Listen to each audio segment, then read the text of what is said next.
তুমি কি আমাকে বিয়ে করবে?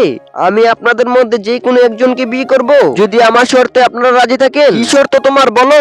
বিয়ের পরে আমি আমার বাবাকে আমার সাথে রাখতে চাই, সাথে চিকিৎসাও করাতে চাই। যদি ওর মতো প্রতিবন্ধীকে আমার সাথে রাখতে হয়, তাহলে ওই বৃদ্ধাশ্রম কেন দিয়েছে? আমি ছাড়া আমার বাবার আর কেউ নেই, তাই আমার বাবাকে বিয়ের পরও আমার সাথে রাখতে চাই। এই কথা শুনে ছেলেটা কিছু না বলে সেখান থেকে চলে যায়। দেখলে তো ও চলে গেল। এই শর্ত দিলে কেউই তোমাকে বিয়ে করবে না। বাবা চলো, আমি এদের কাউকে বিয়ে করব না, আমরা এখনই বাড়িতে চলে যাব।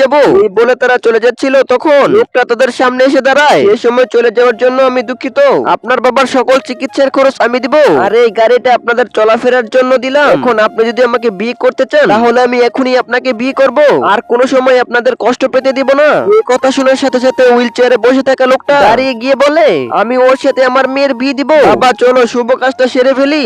বন্ধুরা, টাকার চাইতে বেশি মাকে ভালোবেসে থাকলে ভিডিওতে লাইক দিয়ে চ্যানেলটি সাবস্ক্রাইব করে দিও।